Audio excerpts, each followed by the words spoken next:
ಎತ್ತಿನಹೊಳೆ ಕಾಮಗಾರಿಗೆ ಮತ್ತೊಂದು ಅಡ್ಡಿ ಎದುರಾಗಿದೆ. ಪರಿಹಾರದ ಹಣ ನೀಡದ ಹಿನ್ನೆಲೆ ಗ್ರಾಮಸ್ಥರು ಕಾಮಗಾರಿಯನ್ನು ತಡೆಹಿಡಿದ ಘಟನೆ ಹಾಸನ ಜಿಲ್ಲೆಯ ಬೇಲೂರು ತಾಲೂಕಿನ ಗಂಗೂರು ಗ್ರಾಮದಲ್ಲಿ ನಡೆದಿದೆ. ಟೈಫೆಡ್ ಅಗ್ರಿಮೆಂಟ್ ಮೂಲಕ ರೈತರ ಭೂಮಿಯನ್ನು ಸಂಬಂಧಿಸಿದ ಇಲಾಖೆ ಸ್ವಾಧೀನಪಡಿಸಿಕೊಂಡಿತ್ತು. ಆದರೆ ಭೂಮಿ ಪಡೆದಿದ್ದರೂ ಪರಿಹಾರದ ಹಣವನ್ನು ಇದುವರೆಗೂ ಬಿಡುಗಡೆ ಮಾಡಿಲ್ಲವೆಂದು ರೈತರು ಆಕ್ರೋಶ ವ್ಯಕ್ತಪಡಿಸಿದ್ದಾರೆ. ಜಿಲ್ಲಾಧಿಕಾರಿ ಹಾಗೂ ಭೂಸ್ವಾಧೀನ ಅಧಿಕಾರಿಗಳ ಖಾತೆಯಲ್ಲಿ 28.5 ಕೋಟಿ ರೂಪಾಯಿ ಹಣ ಬಾಕಿ ಉಳಿದಿದ್ದು, ಅದನ್ನು ರೈತರಿಗೆ ಬಿಡುಗಡೆ ಮಾಡಿಲ್ಲ ಎಂದು ಗ್ರಾಮಸ್ಥರು ಆಕ್ರೋಶ ವ್ಯಕ್ತಪಡಿಸಿದ್ದಾರೆ. ಡ್ಯುಯಲ್ ಕ್ಲೈಮ್ ಇರುವ ಕಾರಣ ಹಣ ನೀಡಲು ಸಾಧ್ಯವಾಗಿಲ್ಲ ಎಂದು ಅಧಿಕಾರಿಗಳು ಸಮಜಾಯಿಷಿ ನೀಡುತ್ತಿದ್ದಾರೆ. ಆದರೆ 2.5 ಲಕ್ಷ ರೂಪಾಯಿಗಿಂತ ಹೆಚ್ಚಿನ ಪರಿಹಾರದ ಹಣವನ್ನು ಕೂಡಲೇ ಬಿಡುಗಡೆ ಮಾಡಬೇಕು ಎಂದು ರೈತರು ಒತ್ತಾಯಿಸಿದ್ದು, ಹಣ ಬಿಡುಗಡೆಯಾಗುವವರೆಗೂ ಕಾಮಗಾರಿ ನಡೆಸಲು ಅವಕಾಶ ನೀಡುವುದಿಲ್ಲ ಎಂದು ಎಚ್ಚರಿಕೆ ನೀಡಿದ್ದಾರೆ.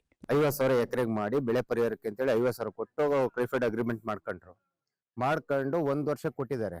7-8 ವರ್ಷ ಆಗಿದೆ, ಇನ್ನು ಬೆಳೆ ಪರಿಹಾರ ಮತ್ತೆ ಕೊಟ್ಟಿಲ್ಲ, ಮತ್ತೆ ದುಡ್ಡು ಕೊಟ್ಟಿಲ್ಲ. ದುಡ್ಡು ಇವತ್ತು ಏನ್ ಮಾಡ್ತಿದ್ದಾರೆ, ನೋಟಿಸ್ ಮನೆಗೆ ಬಂದು ದೌರ್ಜನ್ಯದಿಂದ ನೀವು ತಗೊಳ್ಳೇಬೇಕು ತಗೊಂಡವರು ಅಂತೇಳಿ ಮನೆ ಬಾಗಿಲುಗಳಿಗೆಲ್ಲ ಅಂಟಿಸಿದ್ದಾರೆ. ಇವತ್ತು ಅಂಟಿಸಿ ನಮಗೆ ಈ ಕಡೆ ದುಡ್ಡು 2.5 ಲಕ್ಷ ಮಾಡಿದ್ದಾರೆ ಎಕರೆಗೆ. ಟೋಟಲ್ ಇರೋದು 16,80,000. ಪಕ್ಕದ ಒಂದೇ ಅಕ್ಕಪಕ್ಕ ಜಾಗ ಅವ್ರಿಗೆ 16,80,000 ಕೊಟ್ಟಿದ್ದಾರೆ, ನಮಗೆ 2.5 ಲಕ್ಷ ಕೊಡ್ತಿದ್ದಾರೆ.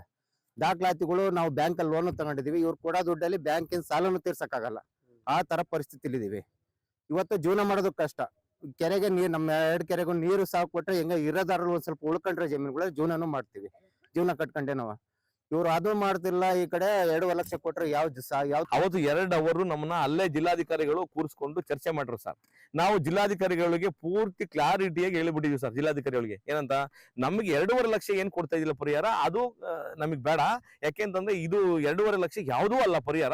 ನಾವು ಕೋಆಪರೇಟಿವ್ ಸೊಸೈಟಿ, ಕೃಷಿ ಪತ್ತಿನ ಸಹಕಾರ ಸಂಘದಲ್ಲಿ ಸಾಲ ಮಾಡಿರೋದೇ ಇದಕ್ಕಿಂತ ಜಾಸ್ತಿ ಇದಲ್ಲ. ರೈತರು ಕೃಷಿ ಸಾಲ ಮಾಡ್ಕೊಂಡಿರೋದು, ಸಾಲನು ತಗೊಂಡ್ರೆ ನಾವೇ ನಮ್ ಕೃಷಿ ಪತ್ತಿನ ಸಹಕಾರ ಸಂಘದಲ್ಲಿ ಸಾಲನು ಕೊಟ್ಬಿಟ್ಟಿದೀವಿ. ಅದನ್ನ ಜಿಲ್ಲಾಧಿಕಾರಿಗಳು ರೆಕಾರ್ಡ್ ಸಮೇತ ಕೊಟ್ಟಿದೀವಿ. ನೋಡಿ ಸರ್, ಈ ಪರಿಸ್ಥಿತಿಯಲ್ಲಿ ಇದೀವಿ ನಾವು. ನಮ್ ಸಾಲ ಕಟ್ಟ ಪರಿಸ್ಥಿತಿನೂ, ಆ ಸಾಲ ಅಲ್ಲ, ಈ ದುಡ್ಡು ನೀವು ಕೊಡ್ತಾ ಇರೋದು ಸರಿಯಾದ ರೀತಿ ಪರಿಹಾರ ಕೊಡಿ. ಅಟ್ಲೀಸ್ಟ್ ನಾನು ಹೇಳೋದು, ಇಲ್ಲಿ ನಮ್ ಪಕ್ಕದಲ್ಲಿ ಸರ್, ಈಗ ನಮ್ ಜಮೀನು ಪಕ್ಕದ್ದೇ, ಈಗ 5 ಕಾವಲು ಪ್ರಾಪರ್ಟಿ, ಇನ್ನೊಂದು ಪಕ್ಕದ ಜಮೀನಿಗೆ 16,80,000 ಕೊಟ್ಟಾರೆ ಎಕರೆಗೆ.